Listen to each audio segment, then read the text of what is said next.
When Sarah Martinez discovers a hidden cache of overdue bills behind their bathroom sink, her world tilts on its axis.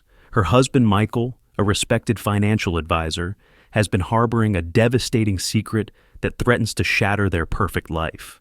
But Sarah has a secret of her own, one that could either save their marriage or destroy what little trust remains between them. Sometimes the biggest deceptions are born from the purest intentions. Sarah Martinez stood in her pristine kitchen, staring at the pile of unopened letters she discovered hidden behind the loose panel under their bathroom sink. Her hands trembled as she spread them across the granite countertop. Final notices, collection letters, and bank statements, all addressed to her husband, Michael. The afternoon sun streaming through the window seemed to mock the darkness of the truth before her. For 8 years of marriage, she trusted Michael with their finances. He was, after all, the financial advisor, the one who managed wealthy clients' portfolios for a living. "Let me handle it," he'd always said, with that confident smile that had made her fall in love with him at their college alumni mixer. "You focus on building your bakery business." And she had. Sweet Dreams by Sarah had grown from a home-based cupcake business into a respectable neighborhood bakery.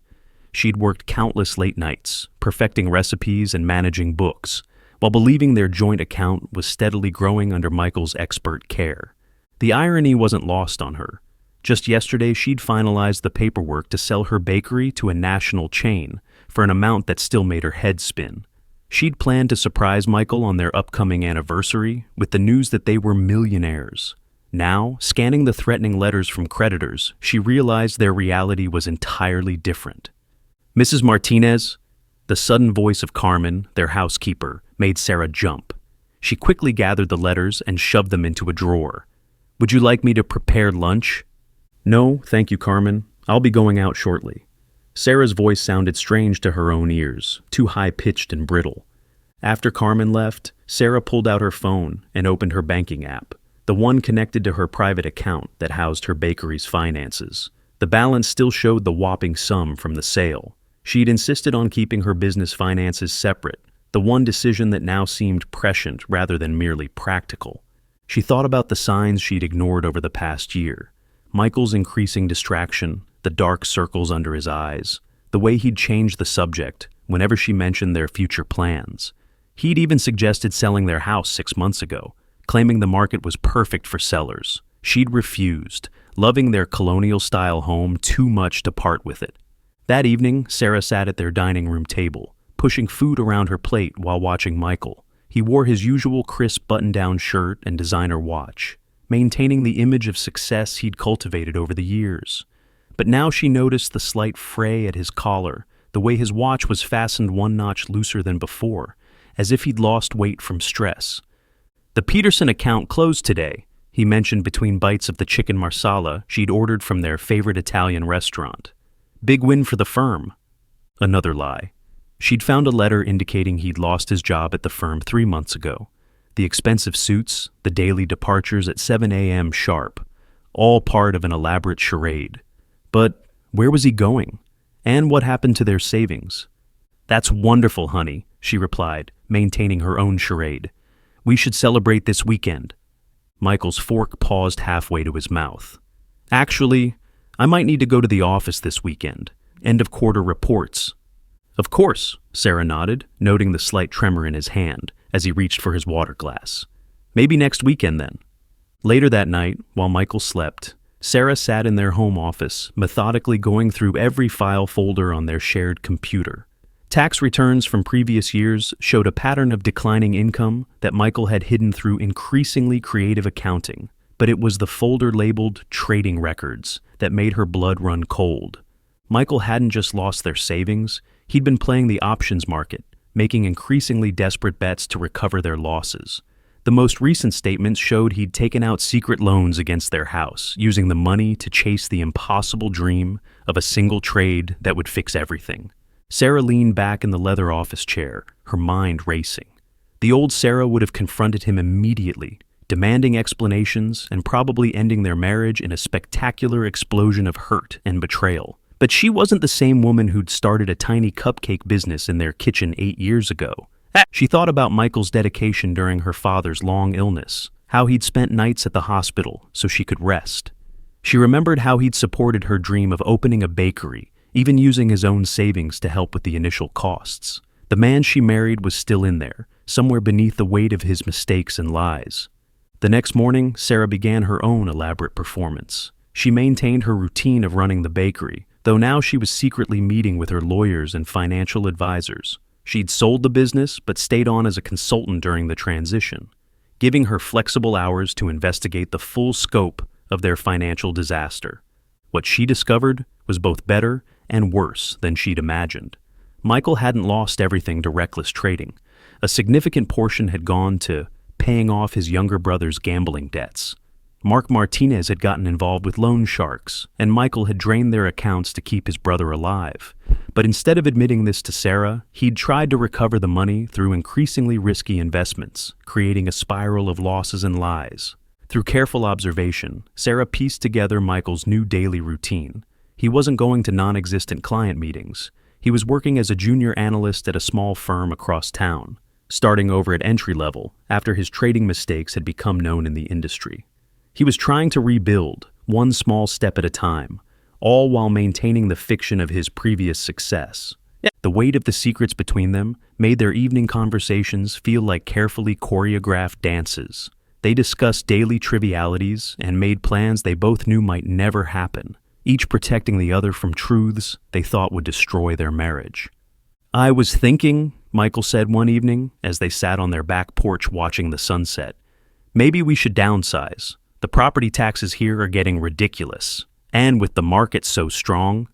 Sarah studied his profile, noting the new lines around his eyes. "You love this house," she said softly.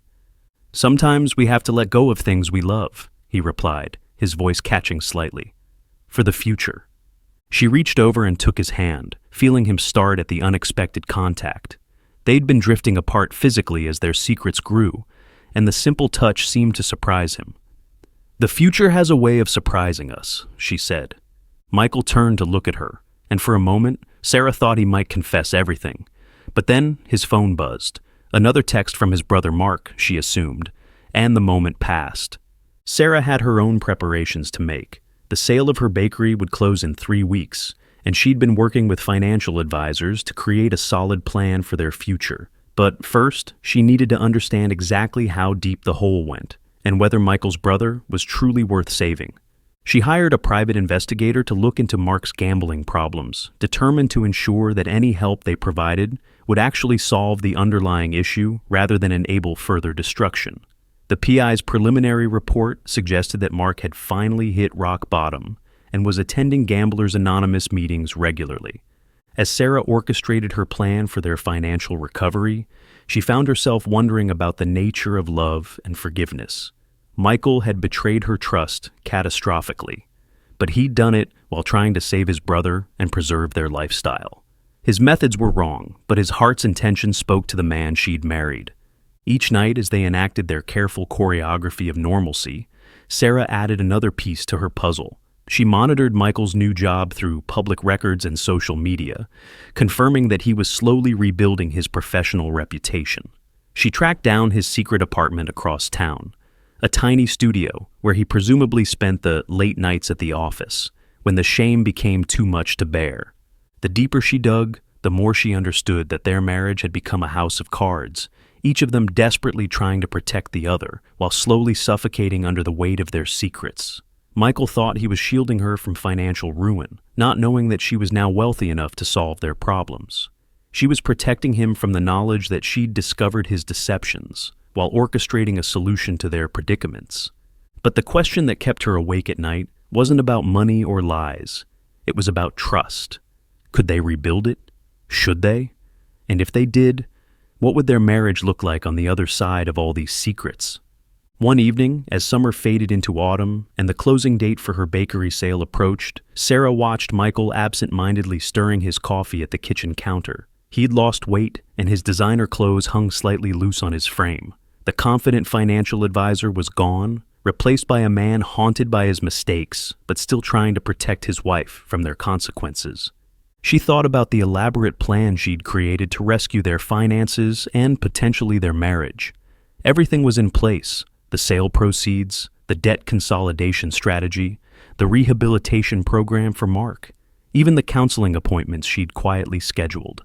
But as she watched her husband's shoulders sag under invisible burdens, Sarah wondered if she was making the same mistake he had, trying to fix everything alone instead of trusting in their partnership.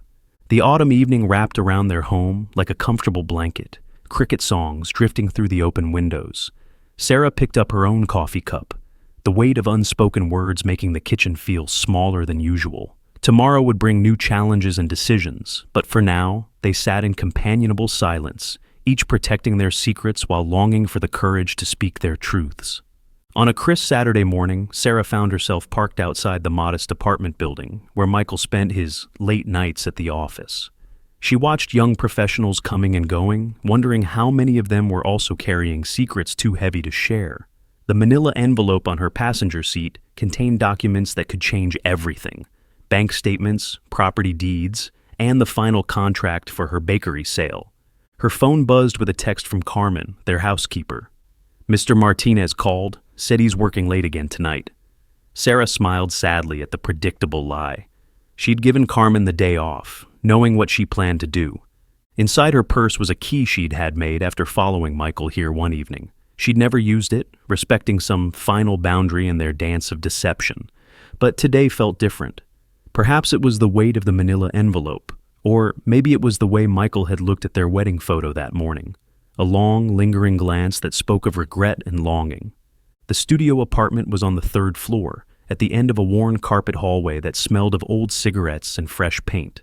Sarah stood outside door 3C, her heart pounding. This was Michael's sanctuary, his place of shame and retreat. Inside, she knew she'd find more pieces of their fractured story. The key slid into the lock smoothly.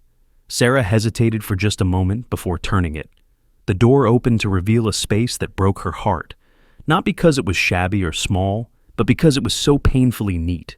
Michael's obsessive organization, the trait that had first drawn her to him at their college alumni mixer, was evident in every corner. A single bed was precisely made with hospital corners. A small desk held a laptop and carefully arranged files. On the wall, to her surprise, hung a photo from their honeymoon in Greece. She was laughing at something outside the frame, and Michael was looking at her with such pure adoration that tears sprang to her eyes. The desk drawer contained more bank statements and a leather-bound journal.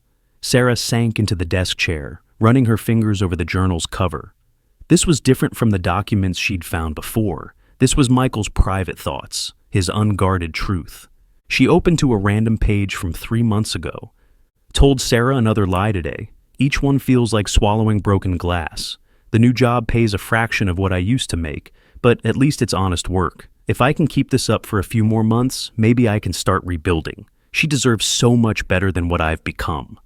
Sarah wiped her eyes and read another entry. Mark is finally getting help. Real help this time. The GA meetings seem to be working. He doesn't know what I sacrificed to keep him alive, and he never will. That's what big brothers do. But I lost more than money trying to save him. I'm losing Sarah, piece by piece, lie by lie. I see her watching me sometimes, and I wonder if she knows. How could she not? She's always been smarter than me. The sound of a key in the lock froze her in place. Sarah looked up to see Michael standing in the doorway, his face a mask of shock and something else, relief. Their eyes met across the small room, years of unspoken truths hanging in the air between them. "How long have you known?" he finally asked, his voice barely a whisper. "Long enough," Sarah replied, standing slowly. "But I don't think I understood until today." Michael stepped into the apartment and closed the door. He looked defeated and somehow younger, like the weight of pretense had aged him, and its release was turning back time. "I wanted to tell you so many times," he said, leaning against the wall as if he couldn't trust his legs. "But I couldn't bear to see you look at me differently, to know that I'd failed you." Sarah picked up the manila envelope and held it against her chest like a shield. "Do you remember what you said to me when I was afraid to open the bakery? When I was sure I would fail?" Michael closed his eyes, a tear sliding down his cheek. "I said that failure isn't about falling down. It's about not reaching for the hands trying to help you up." "I never thought I'd have to remind you of your own words," Sarah said softly. She took a step toward him, then another. "But you've been falling for a long time, haven't you? and you never reached for my hand." The distance between them felt like miles and millimeters at the same time. Michael's eyes fixed on the envelope she held. "What's that?" "This," Sarah said, "is either the end of our story or the beginning of a new one. It depends on what happens in the next few minutes." She held out the envelope, watching as Michael's hands shook slightly, taking it. "But before you open it, I need you to do something for me." "Anything," he whispered. "Tell me everything. No more lies, no more protection, no more secrets. Start with Mark and end with this apartment. I want it all, Michael. Every painful, shameful detail. Because I can't help us heal what I don't fully understand." Michael sank down onto the narrow bed, the envelope clutched in his hands. Outside, the afternoon sun played through the window, casting long shadows across the floor. Sarah pulled the desk chair closer and sat down, ready to listen as her husband began to speak. His story poured out in fits and starts, each confession seeming to age him before her eyes. The desperate late-night calls from Mark, the threats from loan sharks, the first terrible decision to dip into their savings without telling her. How one lie led to another, then another, until deception became a daily habit he couldn't break. The sun was setting by the time he finished, the room growing dim around them. Michael's voice was hoarse, his eyes red-rimmed. "I kept thinking I could fix it," he said. "Every morning, I woke up thinking, today is the day I come clean. And every night I convinced myself that one more day of lies was better than losing you completely." Sarah stood and walked to the window, looking out at the city lights beginning to twinkle in the dusk. "Open the envelope, Michael." Behind her, she heard the rustle of papers being withdrawn, then silence. Long moments passed before she heard him breathe again. This can't be real," he said. "The bakery? You sold it for—" "More money than you lost," Sarah finished for him, still looking out the window. "Enough to pay off every debt, with plenty left over to start again." She turned to face him. "But that's not the most important thing in that envelope." And that Michael shuffled through the papers until he found what she meant. The receipt for couples counseling sessions, already paid for, weekly appointments for the next 6 months. "The money can fix our finances," Sarah said quietly, "but only we can fix us, and we can't do that without help." The papers slipped from Michael's fingers, scattering across the floor like fallen leaves. He pressed his hands to his face, his shoulders shaking. Sarah moved to sit beside him on the bed, close but not touching. "I have one more question," she said, "and I need you to think carefully before you answer." Michael lowered his hands, turning to look at her with red-rimmed eyes. "If we do this, if we try to rebuild, I need to know what we're rebuilding for. Not just what you're running from, but what you're running toward. So tell me, Michael, what do you want our life to look like in 5 years?" The question hung in the air between them as night settled over the city, carrying the weight of all their shared dreams and separate secrets. Michael stood up and walked to the window, where Sarah had stood moments before. The city lights blurred through unshed tears as he considered her question. What did he want their life to look like? He'd been surviving day to day for so long, the concept of planning 5 years ahead felt almost foreign. "I want," he started, then stopped, collecting his thoughts. "I want Sunday mornings where we don't have to pretend, where I can look at you across the breakfast table and not feel this crushing weight in my chest." His voice grew stronger as he continued. "I want to be the man you thought you married, not the fake successful version, but someone worthy of your trust again." Sarah watched him from her perch on the bed, noting how his shoulders straightened as he spoke, as if voicing these desires was already lifting some of his burden. "I want to help Mark properly this time," he continued, "not by enabling him, but by being the brother who can say no when necessary. And I want—" He turned to face her, his eyes meeting hers. "I want us to have the family we talked about before I ruined everything. I want to be a father who teaches his children about honesty by example, not by being a cautionary tale." The mention of children, a dream they'd put on hold when Michael first started making excuses about their finances, made Sarah's breath catch. She stood and moved to the small kitchenette, needing something to do with her hands. She found a bottle of water in the mini fridge and took a long drink before responding. "Those are beautiful dreams," she said carefully, "but dreams without plans are just wishes, and we've both been living in a fantasy world long enough." Nah. She reached into her purse and pulled out another envelope, smaller than the first. I have plans, she said, but they only work if we're both completely committed to change. Real change, Michael. The kind that hurts before it heals. Michael crossed the room and took the envelope, his fingers brushing hers in the first intentional touch they had shared in weeks. Inside was a printed itinerary for a weekend retreat, scheduled for the following month. It's a financial transparency workshop for couples, Sarah explained. 3 days of complete honesty about money, goals, and values. Everyone there has stories like ours, different details, but the same broken trust. We'd have to tell our story, Michael, all of it, in front of strangers. He blanched at the thought but didn't immediately refuse. Progress, Sarah noted. That's just the beginning, she continued.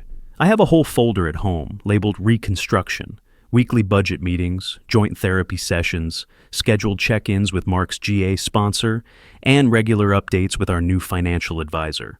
I'll be involved in every financial decision going forward, not because I don't trust you to recover, but because marriages shouldn't have separate control centers. She took the itinerary back from him and set it on the desk. But before we do any of that, we need to deal with this place. She gestured around the studio apartment. This isn't just an escape hatch, Michael. It's a monument to everything that went wrong between us. We need to decide what to do with it. The apartment had been his sanctuary and prison for months, a physical manifestation of his shame and separation from their marriage. The lease still had 4 months left, a fact that Sarah had discovered during her investigation. I know what you're thinking, she said, watching his face, that keeping it would be practical, a backup plan in case everything falls apart again. But that's the old way of thinking. We can't move forward if we're still maintaining escape routes. Michael ran his hand along the desk's surface, his wedding ring catching the light from the street lamp outside. You've thought of everything, he said quietly. Planned for every contingency, just like I used to do with our investments before. The difference, Sarah interrupted, is that I'm sharing my plans with you, right now. No hidden agendas, no secret strategies. I'm putting all my cards on the table and asking if you want to play this hand with me. She walked to the photo of them in Greece, touching the frame lightly. But I need something from you first, something harder than coming to therapy or attending workshops. What? Michael asked, and she could hear the fear in his voice. Fear that she'd asked for something he couldn't give. I need you to forgive yourself, she said, turning to face him. Not today, maybe not this year, but I need you to believe it's possible, because I can't spend the rest of our lives trying to convince you that you're worthy of being loved. That has to come from you. The words hung between them like a challenge and a lifeline. Outside, a siren wailed in the distance, and somewhere down the hall, a baby started crying.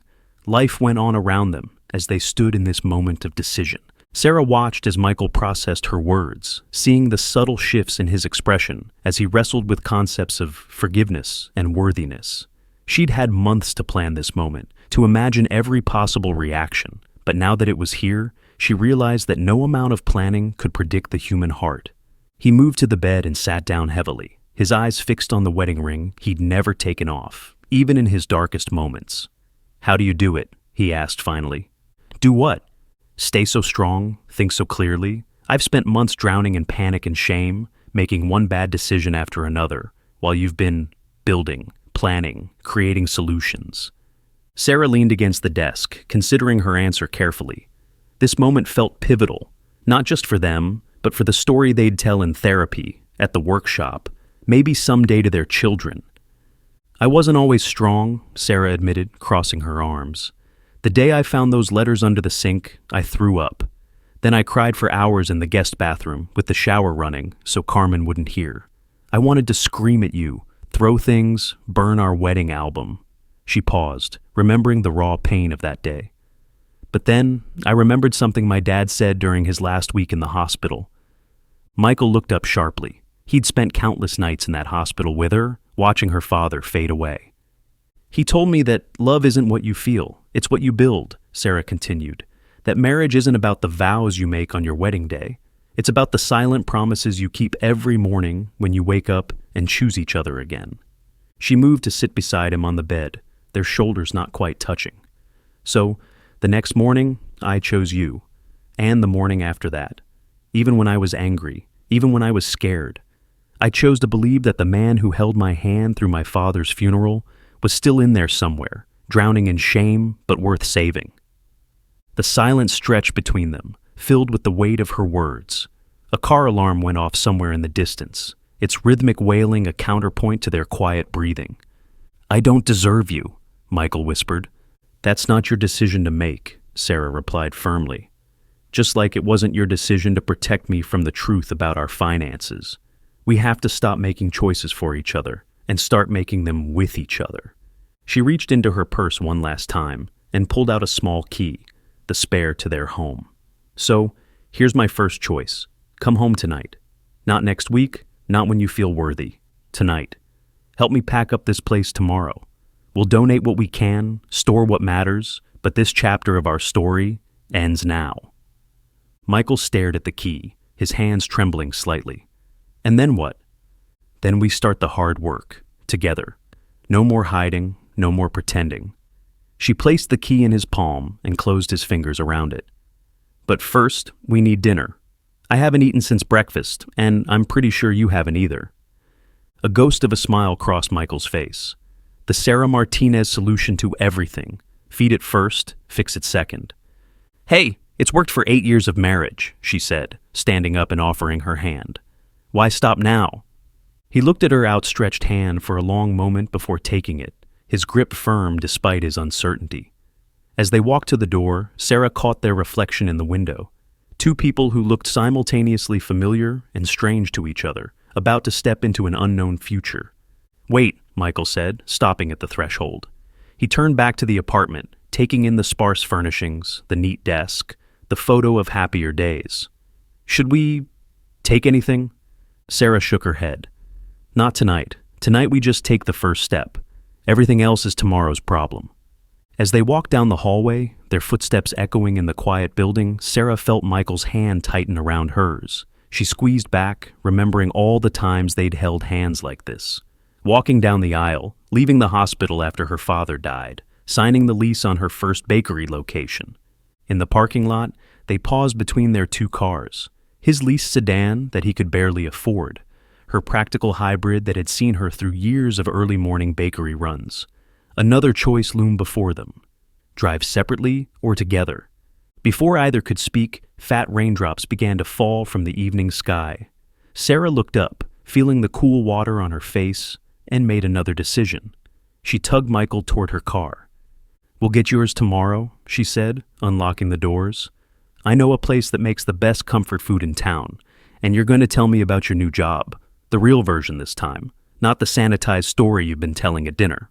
As they drove through the rain-slicked streets, Sarah caught glimpses of Michael's face in the passing streetlights. He looked simultaneously older and younger than he had that morning, burdened by truth, but lightened by its release. She thought about the long road ahead of them. The workshops, the therapy sessions, the painful conversations yet to come. They stopped at a red light, and Sarah felt Michael's eyes on her.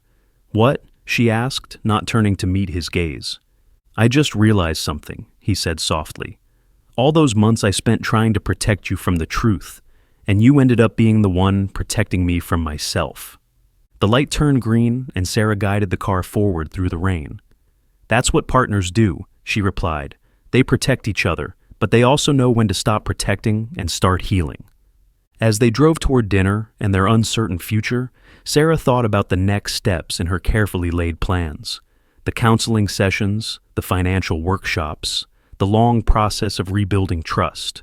It would all need to be adjusted now that everything was in the open. But for tonight, she would focus on this moment, the sound of rain on the car roof, the warmth of Michael beside her, and the first tentative steps toward whatever they would become. The restaurant was a small Vietnamese place tucked between a laundromat and a used bookstore. Sarah had discovered it during one of her late-night drives when she'd been following Michael, but lost his trail. Now, as they settled into a corner booth, the familiar scent of pho and the soft murmur of conversation created a cocoon of normalcy around them. "I've passed this place 100 times, Michael said, studying the worn menu. "Never knew it was here." "There's a lot we've both passed by," Sarah replied, watching him over the rim of her water glass. "Too busy protecting our secrets to see what's right in front of us." The elderly waitress approached their table, her lined face creasing into a smile as she recognized Sarah. "Ah, my midnight girl. And today you bring husband?" She looked approvingly at Michael. Good, good. Nobody should eat pho alone. After they ordered, Michael raised an eyebrow. Midnight girl? I may have spent a few late nights here, Sarah admitted. Planning, thinking, sometimes just breathing. She traced a pattern in the condensation on her glass. It became my sanctuary, I guess, like your apartment was yours. The comparison wasn't lost on Michael. They'd both created separate spaces, separate lives, while maintaining the facade of their marriage. The irony was that they'd done it out of love, however misguided that love had become. Tell me about the new job, Sarah said as their food arrived, fragrant steam rising from the bowls. The real version. Michael stirred his po, gathering his thoughts. It's entry-level analysis at Morton Financial. The kind of work I had interns do 10 years ago. The pay is... He swallowed hard. It's about a quarter of what I used to make. And I love it, he whispered, as if confessing a sin. There's no pressure to make impossible promises to clients. No juggling acts with other people's money. I just analyze data, make recommendations, simple, honest work. Sarah reached across the table and took his hand, feeling the slight tremor that ran through him at her touch. That doesn't sound like failure to me. It sounds like finding your way back to who you really are. Who I really am, Michael repeated softly. I'm not sure I know anymore. The successful financial advisor was a lie. The devoted husband became a liar.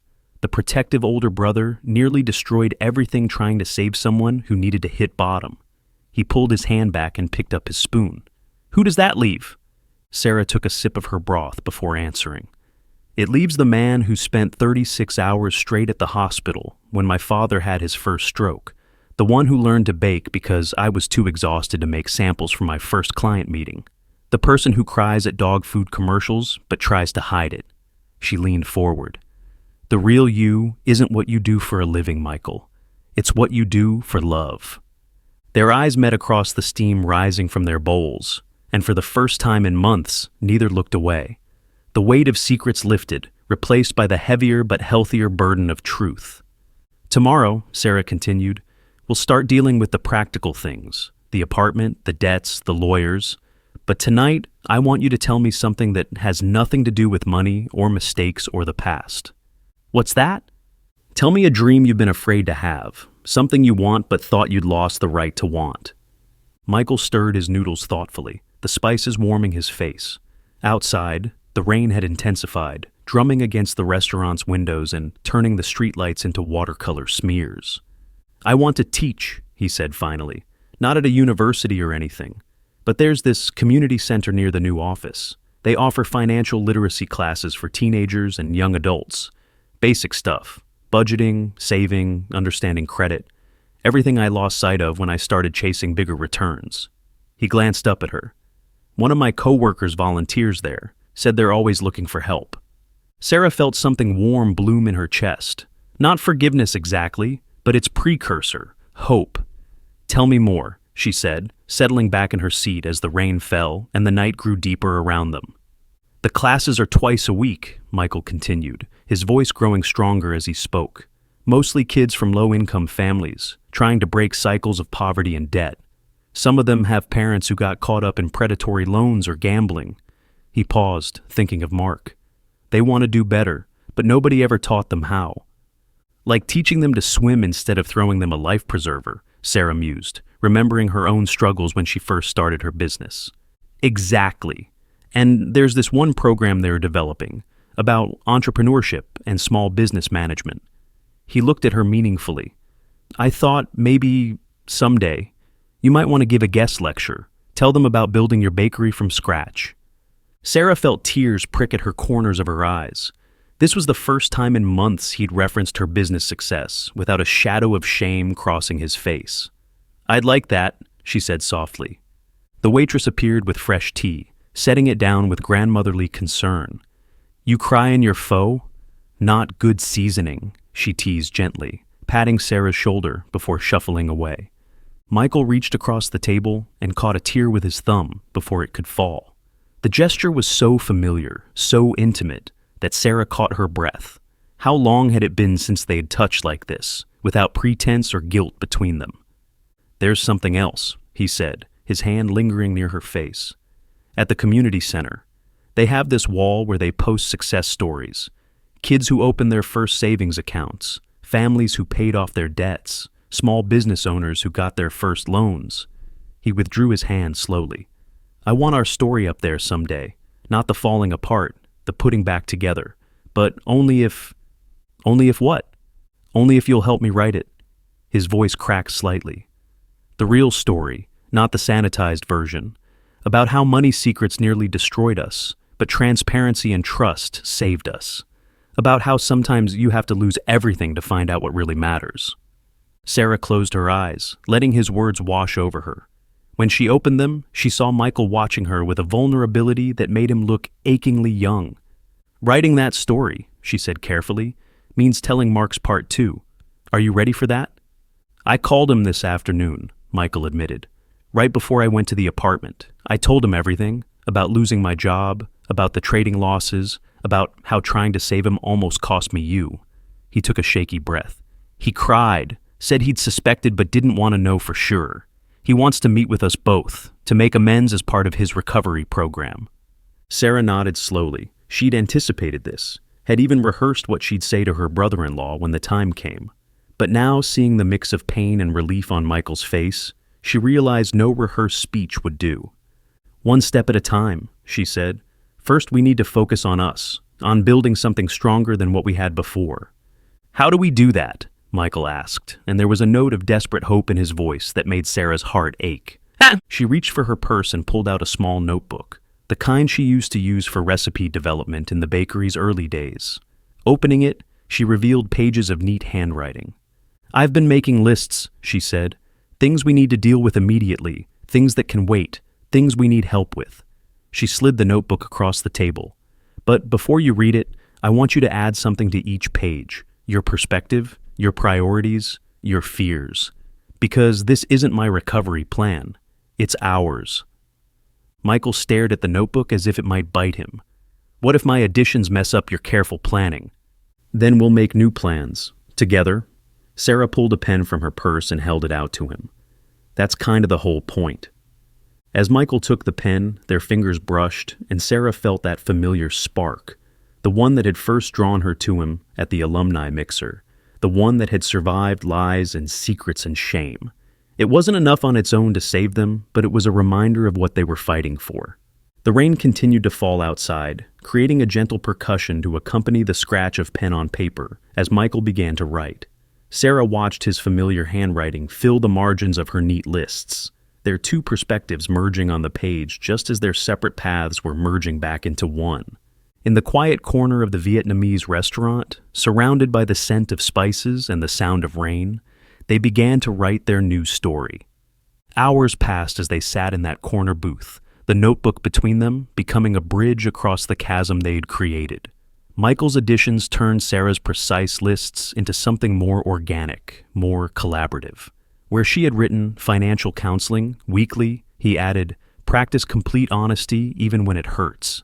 Next to her note about selling his leased car, he wrote, learn to value necessity over appearance. The elderly waitress had long since stopped bringing tea, instead watching them from behind the counter with knowing eyes. The rain outside had settled into a gentle drizzle, and the restaurant's other patrons had dwindled to a few late-night stragglers.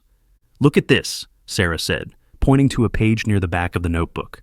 You wrote something here I hadn't even considered. Michael leaned over to see where her finger rested.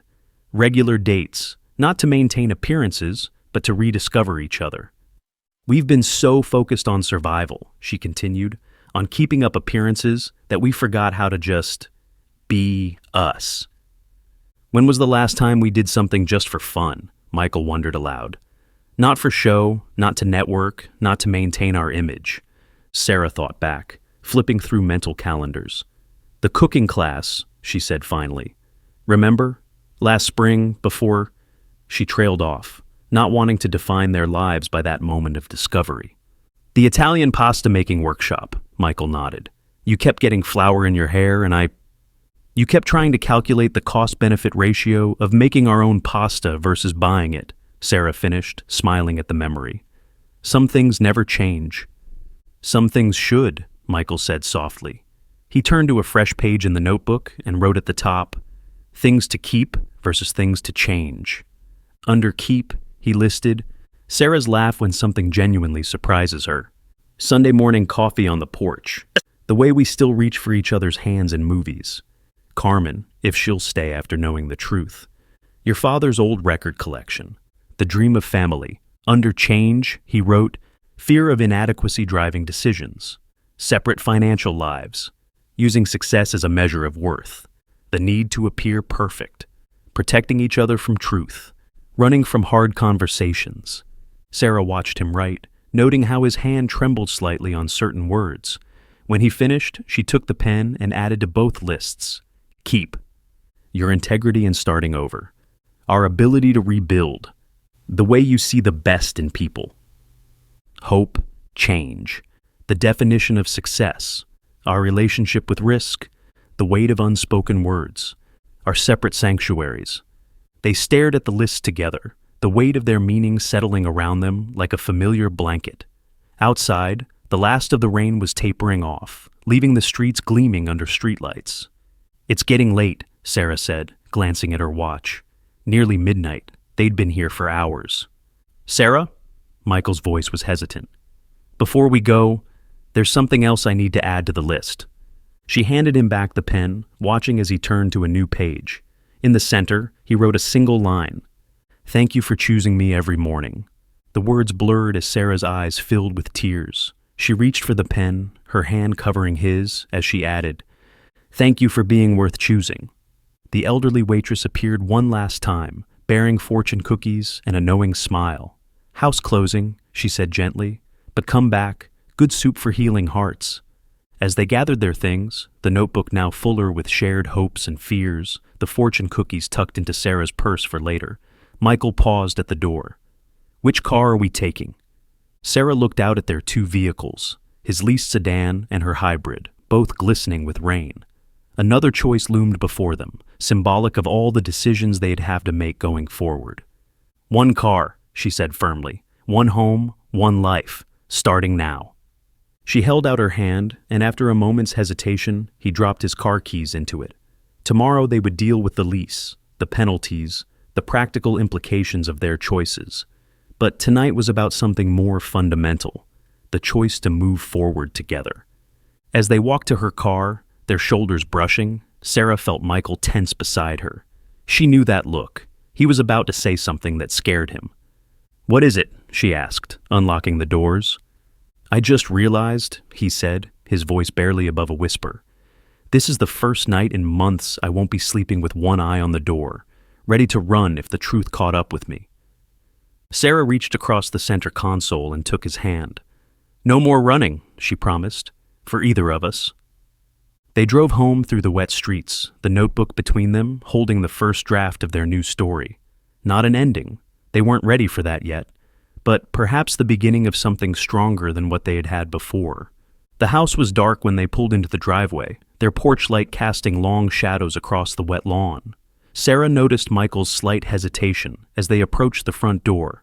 This home he'd nearly lost through his desperate attempts to save his brother.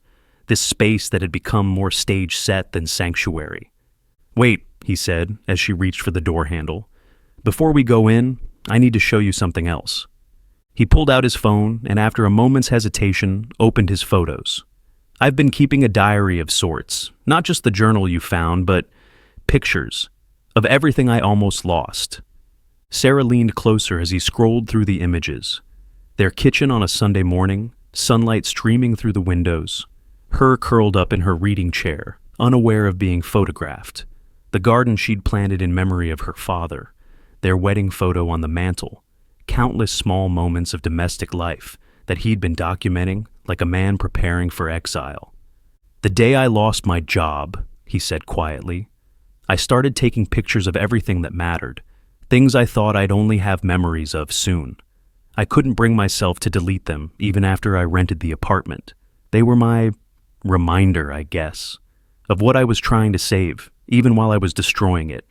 Sarah took the phone from his trembling hands and continued scrolling. She found photos of herself working in the bakery, flour on her cheek, completely absorbed in rolling dough, pictures of their coffee cups side by side on the porch railing, close-ups of the small signs she left around the house, little love notes she'd started writing years ago and never stopped, even during their darkest times. "This isn't just a record of what you almost lost," she said finally, handing back the phone. "It's proof that you never stopped seeing the beauty in our life together. Even when you thought you'd ruined everything, you were still noticing, still loving." Michael's eyes glistened in the porch light. "I'd like to keep taking pictures," he said, "but not as a goodbye diary, as a record of rebuilding, if that's okay." Sarah reached into her purse and pulled out her keys. "On one condition," she said, fitting the key into the lock. "From now on, we're both in the photos. No more observer and observed. No more separate documentation. Just us, building something new." The door swung open to their darkened foyer. Sarah reached for the light switch, but Michael caught her hand. "Just wait a moment," he whispered. They stood in the darkness, letting their eyes adjust, feeling the familiar shapes of their home around them. "You know what this reminds me of?" Sarah asked softly. "What?" "The night we first moved in, remember? The power was out because of that summer storm. We sat in the dark living room, eating takeout on the floor, planning where every piece of furniture would go." Michael's hand tightened around hers. "You said you wanted the reading chair by the bay window, even though the realtor said it would make the room look smaller. And you said spaces should be arranged for living, not looking at." "I was smarter then," Michael said, with a touch of bitterness. Sarah turned to face him in the darkness. "You were different then. We both were. But maybe that's not a bad thing. Maybe we needed to break apart to build something stronger." She reached for the light switch again, and this time he let her. Light flooded the foyer, revealing their home, not as a showcase of success or a carefully maintained facade, but as what it had always been meant to be.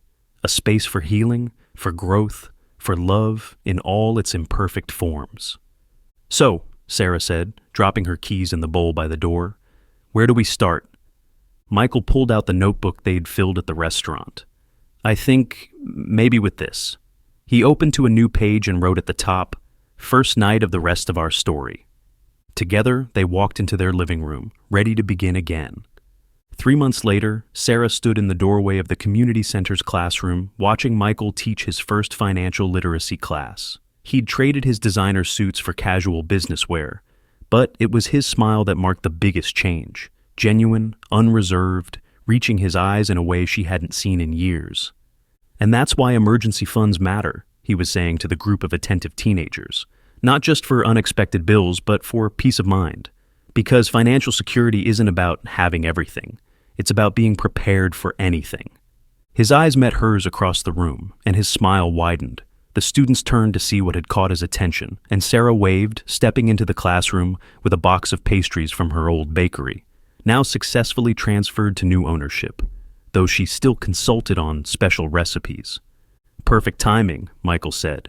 "Everyone, this is my wife, Sarah. She's our guest speaker for next week's session on small business entrepreneurship. But today, she's here with incentives for completing your personal budget worksheets." As the students crowded around the pastry box, Sarah watched Michael gather his teaching materials. The wedding ring on his finger caught the fluorescent light, not his original one, but a simple band they'd chosen together last month. They'd sold his first ring, along with his luxury watches and designer suits, putting every penny toward their fresh start.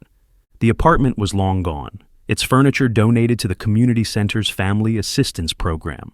Mark had moved to a different state for a fresh start of his own, but called weekly for their family check-ins, sober, employed, and slowly rebuilding his relationship with his brother through honest conversation rather than enabling rescue attempts. Their home had transformed too. The formal dining room was now a shared office where they held their weekly financial meetings. The walls displayed photos Michael had taken of their rebuilding journey, candid shots of them working through their debt repayment plan, celebrating small victories, and learning to dance again in their kitchen on date nights. Carmen had stayed after they sat her down and explained everything. "Family isn't just blood," she'd said simply, and added her own brand of healing to their recovery through Filipino comfort food and grandmotherly wisdom. "Ready to go?" Michael asked, approaching her as the last student left with a precious pastry in hand. "We've got that couple's workshop at 7. Sarah nodded, taking his hand. The workshops had become a regular part of their lives, not just attending, but eventually sharing their story with other couples navigating similar waters. Their tale of financial secrets and redemption had indeed made it onto the community center's wall of success stories, though the ending was still being written. "You know what today is?" she asked as they walked to their car, her hybrid, which they now shared happily. 3 months since that night at the Vietnamese restaurant, he replied immediately. "I was thinking we could go back there for dinner. I hear their soup is good for healing hearts." Sarah squeezed his hand, remembering the elderly waitress's words. "I think our hearts are healing just fine," she said softly. "But I could go for some pho." As they drove through the evening traffic, Sarah thought about the notebook they'd filled that night, now stored safely in their shared desk drawer. They'd accomplished many of the goals they'd set, adjusted others, and added new ones as they grew together. But more importantly, they'd learned that marriage wasn't about maintaining a perfect facade or protecting each other from hard truths. It was about choosing each other every morning, especially when that choice was hardest to make. Michael turned on their street, and Sarah caught him smiling at their home as it came into view. "What are you thinking?" she asked. "That sometimes," he said thoughtfully, "bankruptcy isn't just about money. Sometimes it's about letting everything you thought you were go bankrupt too, so you can rebuild with a stronger foundation." Sarah thought about her own surprise, the bakery sale that had given them financial freedom, and how it had become so much more than just a monetary lifeline. It had been the catalyst for their transformation, teaching them that sometimes the biggest surprises in marriage aren't the secrets we keep, but the strength we find when we finally let them go. As they pulled into their driveway, the porch light welcomed them home, not to a showcase of success or a fortress of secrets, but to a space where two people were learning, growing, and choosing each other anew each day. Their story wasn't perfect, but it was authentically theirs, built on the ashes of what they'd lost and the promise of what they'd found. That love, when stripped of pretense and pride, has the power to rebuild anything, including them.